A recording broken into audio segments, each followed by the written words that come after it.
Hello friends, आज हम आपके साथ एक ऐसी सभ्यता के बारे में बात करने जा रहे हैं जो भारतीय उपमहाद्वीप में विकसित हुई और वो संसार की प्राचीनतम सभ्यताओं में से एक है, जिसे हम हड़प्पा सभ्यता या सिंधु घाटी सभ्यता, हड़प्पा या मोहनजोदड़ो की सभ्यता, इन विभिन्न नामों से जानते हैं। इस सभ्यता की खोज कैसे हुई, इस सभ्यता की क्या मुख्य विशेषताएं थी, सभ्यता का विस्तार क्षेत्र कहाँ था, सभ्यता का समय का सीमांकन जो किया गया वो कब से कब के बीच है, इन विभिन्न बिंदुओं पर हम बात करते हुए और इनकी दूसरी अन्य विशेषताओं पर भी विस्तार से चर्चा करेंगे। तो जो पूरा टॉपिक है उस टॉपिक को हम 2-3 वीडियो में कवर करेंगे। आज हम शुरुआत करते हैं पहले भाग से। तो हड़प्पा सभ्यता का जो पहला वीडियो है वो आपके साथ हम शेयर करने जा रहे हैं। आइए इस सभ्यता का विस्तार क्षेत्र देख लें। मैप आपके सामने पहले से बना हुआ है। इन स्थलों को देख लीजिए कि हड़प्पा सभ्यता के कौन से स्थल हैं या सिंधु घाटी सभ्यता के कौन से स्थल हैं। देखिए, अगर हम सबसे उत्तर से चालू करते हैं तो जम्मू कश्मीर में मांडा, हड़प्पा ये सबसे पहला नगर था जिसकी खुदाई हुई। 1921 में दयाराम साहनी के द्वारा इस स्थान की खुदाई हुई रावी नदी के किनारे पर मांटगोमरी जिले में। यह पंजाब प्रांत है यहाँ का, पाकिस्तान का। मांटगोमरी जिले में यह स्थल स्थित है।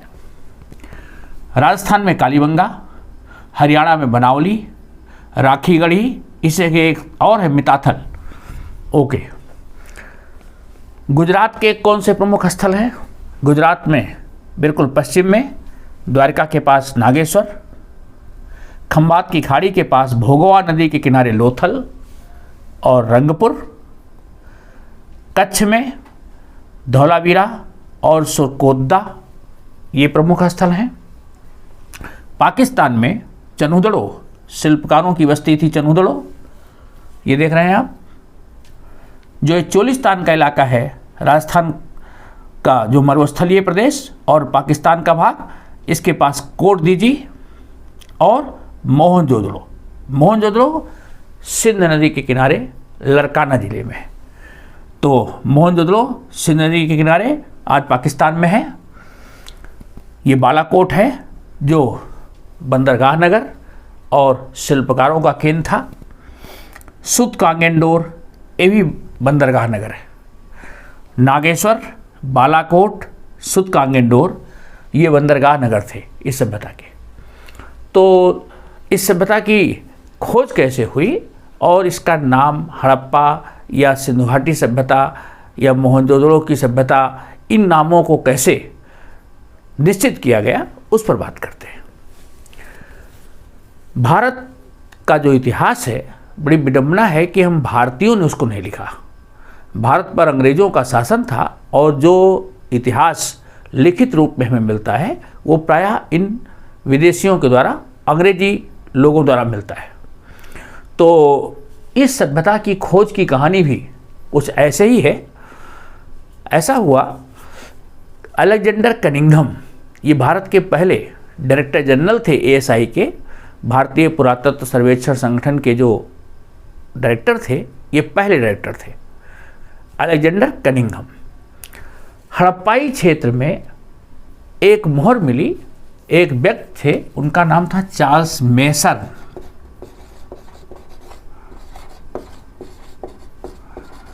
चार्ल्स मेसन को 1826 में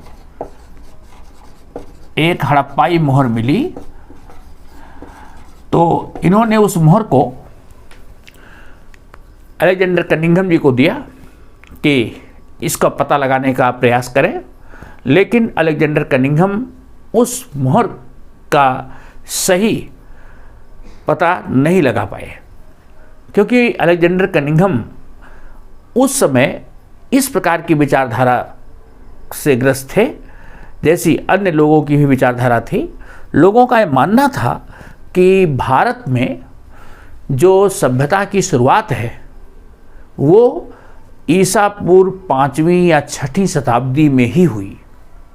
गंगा घाटी प्रदेश में जब बस्तियों की बसावट हुई तभी से भारत में सभ्यता की शुरुआत हुई।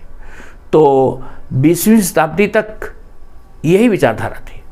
तो अलेक्जेंडर कनिंघम भी इसी विचारधारा को मानने वाले थे। तो उन्होंने भी जो ये हड़प्पाई मोहर मिली थी उसका समय उन्होंने भी ये समझा कि ये 5वीं या 6ठी BCE 5वीं 6ठी BCE सदी की है, बिफोर कॉमन एरा BCE। तो 5वीं 6ठी शताब्दी के आसपास की ये मोहर होगी। सही उसका समय नहीं निश्चित कर पाए। ओके, आगे चल करके जब अंग्रेजों ने भारत में रेलवे का विकास किया उस समय कराची, यहाँ बालाकोट के पास यहाँ कराची बंदरगाह है, तो कराची बंदरगाह नगर से लाहौर तक ट्रेन लाइन डाली जा रही थी। ये समय कब है? 1856।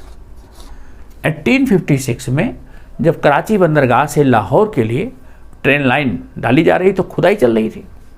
तो इस खुदाई में जब टीलों की खुदाई चालू हुई तो टीलों के नीचे पकी ईंट की संरचनाएं, मकान, बस्तियों के चिन्ह ये मिलना चालू हो गए। तो ये काम देख रहे थे इंजीनियर बर्टन बंधु। बर्टन बंधु जो थे इस रेलवे के निर्माण का कार्य देख रहे थे। उन्होंने अलेक्जेंडर कनिंघम को बताया ये यहाँ से रेल लाइन लाहौर यहाँ पर है, तो लाहौर के लिए ट्रेन लाइन डाली जा रही थी। कराची से लाहौर जो ट्रेन लाइन डाली जा रही थी, जब इसकी खुदाई में ऐसे चिन्ह मिलने लगे, पकी हुई ईंटों की संरचनाएं मिलने लगी, तो बर्टन बंधु ने सूचना अलेक्जेंडर कनिंघम को दी। अलेक्जेंडर कनिंघम आए और उन्होंने उस क्षेत्र का सर्वेक्षण किया। उनके द्वारा 1861 में इसका सर्वेक्षण किया गया और हाल फिलहाल जो क्षेत्र था जिससे रेलवे निकल रही थी उसको डाइवर्ट कर दिया गया। उन स्थलों की खुदाई के लिए तो विशेष कोई प्रयास उसमें नहीं हुआ, लेकिन उनको सर्वेक्षण करके ये पता किया गया कि ये स्थल पुरातात्विक महत्व के हो सकते हैं। आगे चल करके 1921 में जो ये हड़प्पा आप देख रहे हैं, इस स्थान की खुदाई दयाराम साहनी इनके निर्देशन में हुई। 1921 में तो इन्होंने सर्वे किया, खुदाई जाकर के प्रारंभ हुई 1923 से, और इस तरह पहला स्थल ये था हड़प्पा जिसकी खुदाई हुई। दूसरा स्थल 1922 में मोहनजोदड़ो, इसकी खुदाई हुई। इसी खुदाई करवाने वाले थे R.D. बनर्जी, राखालदास बनर्जी। हड़प्पा और मोहनजोदड़ो ये ऐसे स्थान थे जो दो बड़े प्रमुख स्थान थे, और इन दोनों स्थलों के बीच की जो दूरी है ये 640 किलोमीटर है। हड़प्पा रावी नदी के किनारे है, मोहनजोदड़ो सिंध नदी के किनारे है। तो चूंकि ये दो प्रधान नगर खोजे गए, इसलिए कुछ इतिहासकारों ने इसको हड़प्पा मोहनजोदड़ो की सभ्यता कहना चालू कर दिया। जिस स्थान पर खुदाई हुई थी उन स्थानों के नाम से इस सभ्यता को नाम दिया गया। हड़प्पा कैसे नाम पड़ा, इसकी बड़ी इंटरेस्टिंग कहानी सुन लीजिए। हड़प्पा जो स्थान है, उस स्थान के पास एक गांव था हरियूपिया। उस हरियूपिया गांव के नाम पर हड़प्पा नाम पड़ा। और मोहनजोदड़ो की जब खुदाई हुई तो वहाँ पर एक कमरे में 13 कंकाल प्राप्त हुए, और वहाँ शहर की एक गली है जिसमें कुछ कंकाल बिखरी हुई अवस्था में मिले। तो कंकाल वहाँ बाहर पड़े हुए थे, तो इसलिए सिंधी क्षेत्र है, ये सिंध प्रांत है, सिंधी क्षेत्र में मोहनजोदड़ो का अर्थ होता है मृतकों का टीला। तो चूंकि यहाँ कंकाल मिले इसलिए मृतकों के टीले के अनुसार इसका नामकरण किया गया और इसको कहा गया मोहनजोदड़ो। ओके, तो अब ये दो प्रमुख स्थान खोजे गए। हड़प्पा में दयाराम साहनी की खुदाई के बाद यहाँ पर माधव स्वरूप वत्स ने 1926 में खुदाई कराई। आगे चल 1946 में मार्टिमर व्हीलर जो एएसआई के तीसरे डायरेक्टर थे, उनके निर्देशन में भी यहाँ खुदाई हुई। तो हड़प्पा और मोहनजोदड़ो के स्थलों की जब खुदाई कई बार की गई और हर खुदाई से जो बहुत सी ऐसी फाइंडिंग्स, जो उत्खनिज सामान मिले, उन सामानों के आधार पर इस सभ्यता के बारे में जो जानकारी इकट्ठा की गई, उससे लगता है कि ये सभ्यता अपने समकालीन संसार की उन प्राचीनतम सभ्यताओं में से एक थी। तो आपने देखा कि इसका नामकरण कैसे पड़ा, हड़प्पा और मोहनजोदड़ो। अभी इसका एक नामकरण बाकी है। कुछ लोग कहते हैं ये सिंधु घाटी सभ्यता,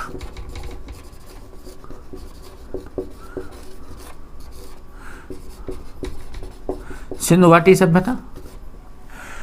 मोहनजोदड़ो सिंधु नदी के किनारे स्थित था। जो दूसरे और नगर हैं वो नगर भी कुछ सिंध और उसकी सहायक नदियों के किनारे स्थित थे। इसलिए कुछ इतिहासकारों ने इसको सिंधु घाटी सभ्यता कहना प्रारंभ कर दिया। मोहनजोदड़ो प्रमुख नगर सिंधु नदी के किनारे स्थित था, इसलिए इसका नाम सिंधु घाटी सभ्यता हो गया। लेकिन आगे चल करके जब और खुदाई हुई और भी स्थल खोजे गए तो इस सभ्यता के 80% स्थल सरस्वती नदी के किनारे मिले। सबसे ज़्यादा स्थल सरस्वती नदी के किनारे, लगभग 80% स्थल इसके सरस्वती नदी के किनारे। इसे घग्गर नदी के नाम से भी जानते हैं, जो आकर के इस मरुस्थल प्रदेश में विलुप्त हो जाती है।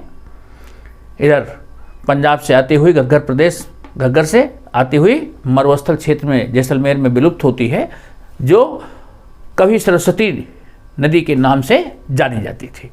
तो ज़्यादातर नगर उस नदी के किनारे पर पाए गए हैं।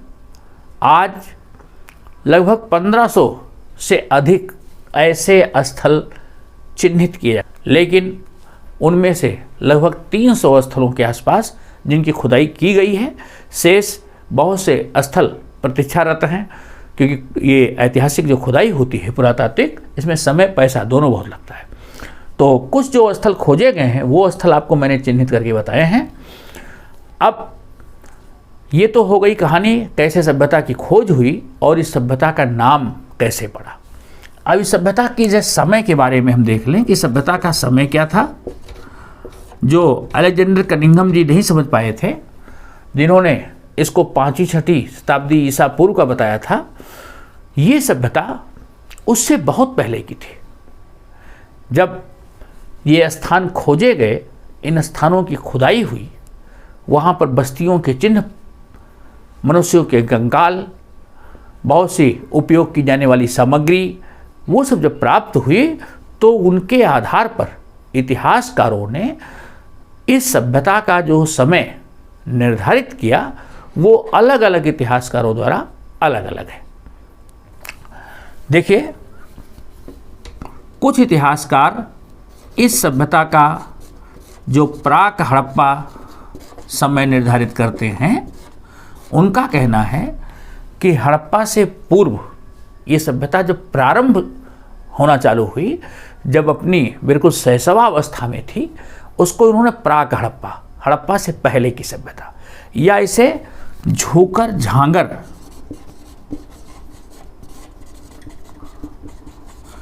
संस्कृति भी कहते हैं। अलग अलग नामों से लोग जानते हैं। कुछ इसे आद्य हड़प्पा आरंभिक हड़प्पा, प्रारंभिक हड़प्पा, इन विभिन्न नामों से कहते हैं। तो कुछ इतिहासकार जो इसका प्राक हड़प्पा कहते हैं, वो इसका समय 3300 BCE से 2700 BCE ये निश्चित करते हैं। जॉन मार्शल जो इस सभ्यता को संसार के सामने लाने वाले व्यक्ति थे और ये दूसरे भारत के डायरेक्टर जनरल थे, इन्होंने इसका समय 3250 BCE से 2750 BCE निर्धारित किया है। अर्नेस्ट मैके ने इस सभ्यता का समय 2800 BCE से 2500 BCE निर्धारित किया। माधव स्वरूप वत्स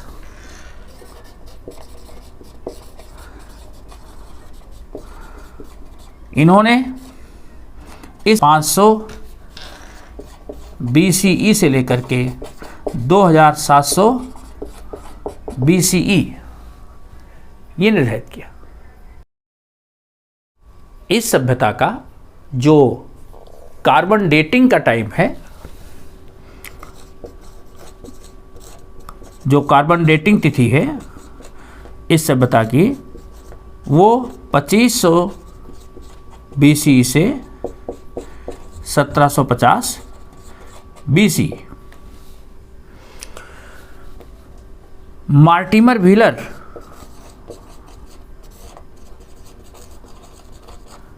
इसको 2500 से 1500 BC के बीच का मानते हैं। और इस सभ्यता का जो परिपक्व काल है वो 2600 BCE से लेकर 1900 BCE के बीच है। ये कुछ महत्वपूर्ण समय है जिसमें से आपको कार्बन डेटिंग समय 2500 से 1750, इस सभ्यता का परिपक्व काल जो NCERT बुक्स में है, ये दो डेट्स आपको विशेष रूप से याद होनी चाहिए। तो ये सभ्यता का समय निश्चित किया गया। इस तरह भारत की सभ्यता की शुरुआत, जिसको कि यूरोपीय विद्वान 5वीं 6वीं शताब्दी से मानते थे, उस सभ्यता की शुरुआत अब ये स्पष्ट हो गई कि ईसा से 3000 साल पहले भारत में सभ्यता की शुरुआत थी। जॉन मार्शल ने जब इस सभ्यता की खोज हुई, हड़प्पा में, मोहनजोदड़ो में खुदाई हुई, तो 1924 में उन्होंने अपना जर्नल प्रस्तुत किया और उस जर्नल में भारतीय प्राचीनतम सभ्यता जो सिंधु घाटी सभ्यता थी, इसके बारे में उल्लेख छपा और इस तरह सारा संसार इस सभ्यता के बारे में जान सका कि लगभग ईसा से 3000 साल पहले इस सिंध क्षेत्र में एक ऐसी सभ्यता भारत के पश्चिम उत्तर में विकसित हो रही थी। ये सभ्यता थोड़े क्षेत्र में नहीं, इस सभ्यता का विस्तार लगभग 13 लाख वर्ग किलोमीटर, इतने बड़े क्षेत्र में सभ्यता का विकास था। और ये सभ्यता उत्तर में मांडा से लेकर के महाराष्ट्र में दैमाबाद, तक, पाकिस्तान में सुतकांगेंडोर, ये देखिए सुतकांगेंडोर से लेकर के उत्तर प्रदेश में मेरठ के पास आलमगीरपुर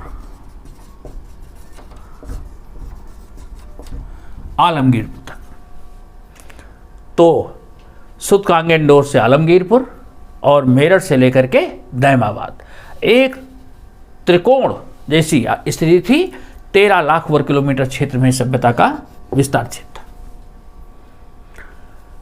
अब इस सभ्यता के जो उत्खनित स्थल हैं, जिन स्थलों की खोज की गई, खुदाई की गई, वहाँ से बहुत सी सामग्री प्राप्त हुई और उस सामग्री के आधार पर इस सभ्यता को कांस्य युगीन सभ्यता,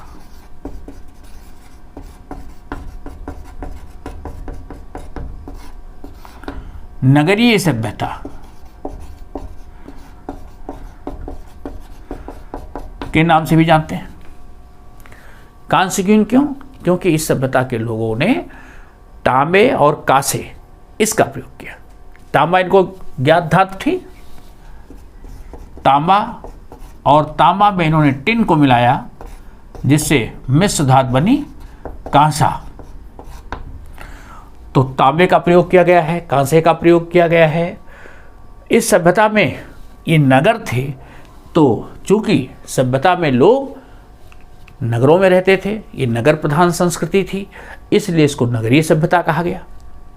इस सभ्यता के लोगों का मुख्य कार्य जो था वो व्यापार, शिल्प, ये सब था। तो लोग मुख्य रूप से व्यापार प्रधान जीवन व्यतीत करते थे, शहरों में रहते थे, शिल्पकारी करते थे। तो ये एक ऐसी सभ्यता थी जो नगरीय संस्कृति थी। ओके, अब इस सभ्यता के दो प्रमुख नगर थे, मोहनजोदड़ो और हड़प्पा। इसीलिए मिस्टर जॉन पिगेट हुए इतिहासकार हैं, उन्होंने कहा कि ये दोनों लगता है इस सभ्यता के महत्वपूर्ण राजधानी नगर रहे होंगे।